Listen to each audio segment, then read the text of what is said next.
Robert Lamm says one day there could be a version of Chicago with no original members. I'm John Bowden from Rock History Music.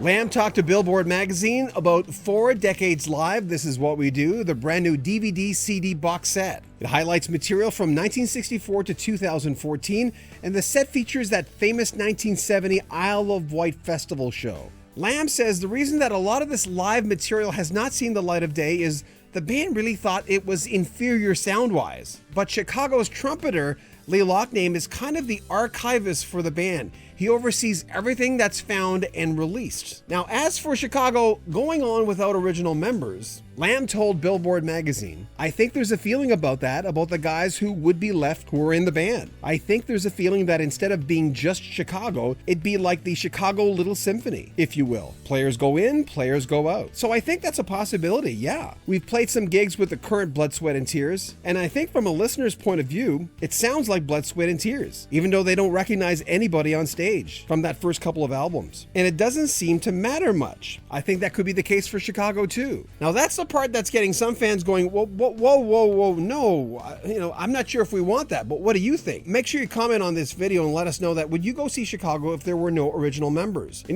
the years that I've been in radio, I would be sometimes approached by people saying, how come you play the same 600 or 800 or 1200, depending upon what radio station I was working at the time, different songs, and that's all you play. It's called a distinct factor. That's what we call it in radio. And depending upon the decade, a lot of the times I'd respond by saying, no one's really complaining that much. The people who really complain about that, about radio stations not going deeper in the tracks and have a more varied format, are the true fans. And trust me, as a radio guy, I wish every fan was like that we're asking for more different tracks. I mention this because those are the fans who would go to a Blood, Sweat, and Tears show or a Chicago show, look on stage and say, I don't recognize any of these guys, and I do care. That's why I want to hear from you. Give me your response to what he said. He's allowed to say whatever he wants. I love Robert Lamm. I've always loved his voice. He's always been one of my favorite members of Chicago, and he's allowed to say whatever the heck he wants. Whether the fans will put up with that, that's another thing. And to be fair, I think he was just talking off the cuff. It's an idea. It doesn't mean Chicago will go on without any original members.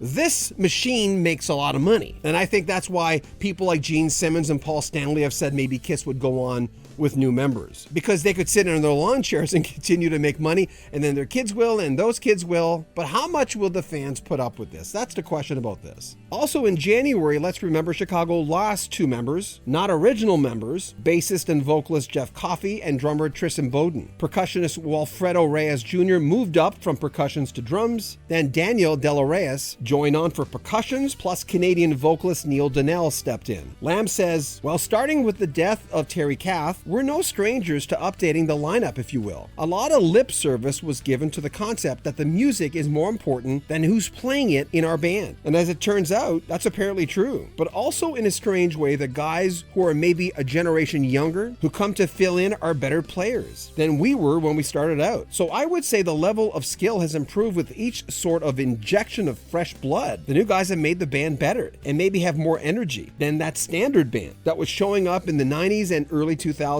So it looks like at least it's an idea, or as I mentioned, it could be an off-the-cuff thing. But as always, you're very vocal when it comes to Chicago and Journey and Kiss and, well, you know what I mean, and the Eagles. It's crazy. REO Speedwagon are going to be touring with Chicago this summer. Make sure you comment on our videos, subscribe to our channel, and share our videos. I'm John Bowden from Rock History Music.